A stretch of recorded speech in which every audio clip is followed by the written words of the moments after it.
हिंदुस्तान और उस समय की बड़ी बड़ी पत्रिकाओं में एक दूसरे के जो लेख आ रहे थे नवगीत की बाबत, नवगीत की स्थापना की बाबत, नवगीत के संघर्ष की बाबत, वह सब अपनी जगह वह दौड़ है।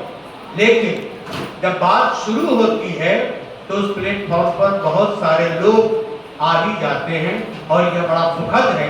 तो एक प्रारंभिक पुरुषों की जो अगर हम श्रृंखला बनाते हैं तो उनमें जिन लोगों की महत्वपूर्ण भूमिका है और दायित्वपूर्ण ढंग से जिन्होंने अपनी भूमिका का निर्वाह किया उन बड़े नामों का उल्लेख हुआ है।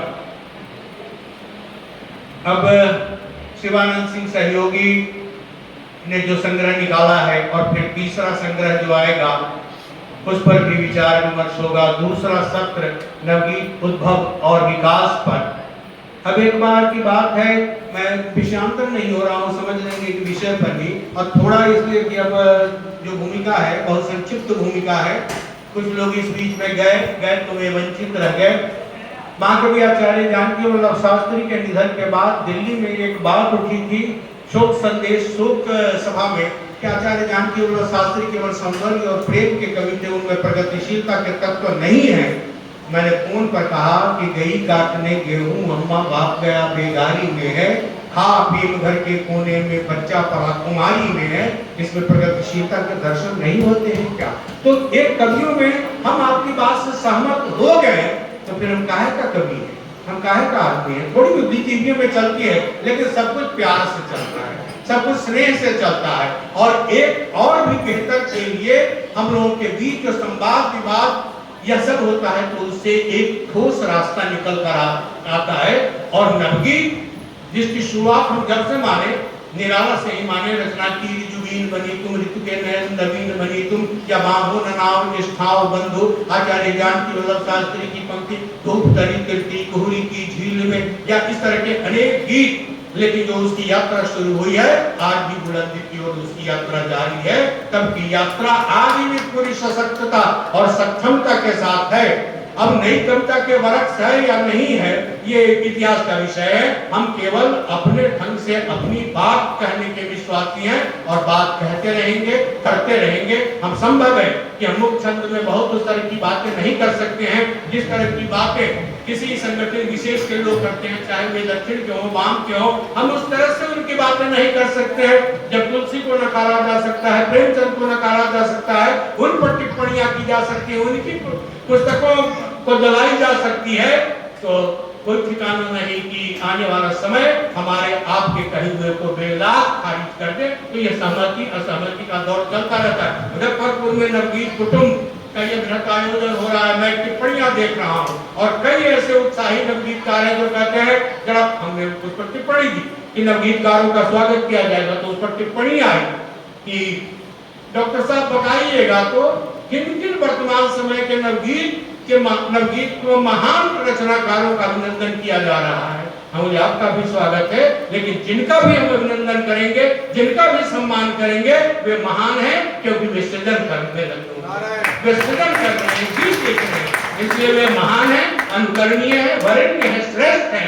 और इस भीड़ की आपाधापी में वे शब्दों को बचाने का प्रयास कर रहे हैं, बिगड़ते हुए वातावरण को भी सलीका देने का संकल्प लेकर कार्य कर रहे हैं। बहुत सारे ऐसे लोगों को जब नवगीत दिवस का आयोजन किया गया बहुत सारी बातें आई, तो फिर हम मातृ दिवस मनाना छोड़, हम पितृ दिवस मनाना छोड़ दें, हम प्रेम दिवस मनाना छोड़ दें। क्या जरूरी है कि छठ का व्रत हम केवल कार्तिक मास नहीं करेंगे, दुर्गा जी की उपासना हम उसी समय में करेंगे, हम 365 दिन। कई लोग टिप्पणी देते हैं कि कौन सा भाव हुआ कि मातृ दिवस एक ही दिन माँ की पूजा करेंगे, क्या 365 दिन होना चाहिए?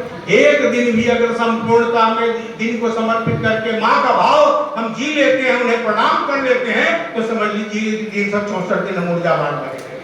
एक दिन नवगीत का हम स्मरण कर लेते हैं किसी दिवस विशेष पर, तो समझ जाइए आज का यह विमर्श, आज का यह संवाद, आज का यह नवगीत उत्सव निश्चित रूप से केवल मुजफ्फरपुर के लिए ही नहीं, पूरे देश के लिए, पूरे रचनाकारों के लिए। अब सहमति असहमति अपनी जगह पर, आप हैं या नहीं, पहले गीत तब न नवगीत, तब न अनुगीत, तब न प्रगीत, जो गीत नाम लीजिए। तो इन तमाम संदर्भ बहुत सारी बातें हैं, लेकिन आज भी हमारे लिए शंभुनाथ सिंह हो, ठाकुर प्रसाद सिंह हो, तमाम श्रेष्ठ रचनाकार राजेंद्र प्रसाद सिंह हो, और जिन लोगों ने नवगीत में, मैं तो देख रहा हूं कि आज के जो युवा नवगीतकार हैं वे कहते हैं कि ये पुराने लोग एकदम लीक पीट रहे हैं। आप महाराज पढ़िए, लीक नहीं पीट रहे हैं, नए से आगे बढ़कर बातें कर रहे हैं, तुम्हें दृष्टि दे रहे हैं। मिट्टी की परतें तोड़ निकलने, जबकि जली हुई दृष्टि को मैं ही हरियाली दूंगा। आचार्य जानकीलाल शास्त्री का गीत है कि मिट्टी की पतली परतें तोड़ निकलने, जबकि जली हुई दृष्टि को मैं ही हरियाली दूंगा। यह अंकुर का संकल्प है, अंकुर न निकले तो मिट्टी की परतें दरके नहीं। इसलिए ये तमाम नवगीतकार जो सृजन कर रहे हैं, बिना पढ़े हुए ही अगर उन पर हम प्रश्न उठाते हैं तो यह हमारी अल्पज्ञता हो सकती है, हमारी कमजोरी हो सकती है। कई ऐसे नए रचनाकारों की टिप्पणी में देख रहा हूं कि ये जो सठियाए हुए लोग हैं, अरे शाखा तक पाता, यही तुम्हें दृष्टि देंगे, यही तुम्हें छांव देंगे, जब जब भटकोगे उंगली से तुम्हें सही रास्ता का ज्ञान देंगे। तो आज का यह विमर्श और मंच पर बड़े ही आदर के साथ मैं आमंत्रित करता हूं कमांडर शशांक शेखर जी को, क्योंकि उनका भी भाव है और उस भाव का हम स्वागत करते हैं। ये प्रशांत मेमोरियल हॉस्पिटल की ओर से आए हुए तमाम अतिथियों का सम्मान करेंगे, स्वागत करेंगे। यह सम्मान का दौर मुजफ्फरपुर के तमाम ऐसे संपन्न लोग अगर बनाए रखें तो कविता के साहित्य के जीवन की यात्रा चलती रहेगी। कौन कहता है कि साहित्य पढ़ा नहीं जा रहा है? पाठकीयता का नहीं, पठनीयता का संकट है, वरना पढ़ने वाले बहुत सारे लोग हैं जिन्हें हम आप जानते नहीं, लेकिन वे पढ़ रहे हैं। कमांडर शशांक शेखर जी।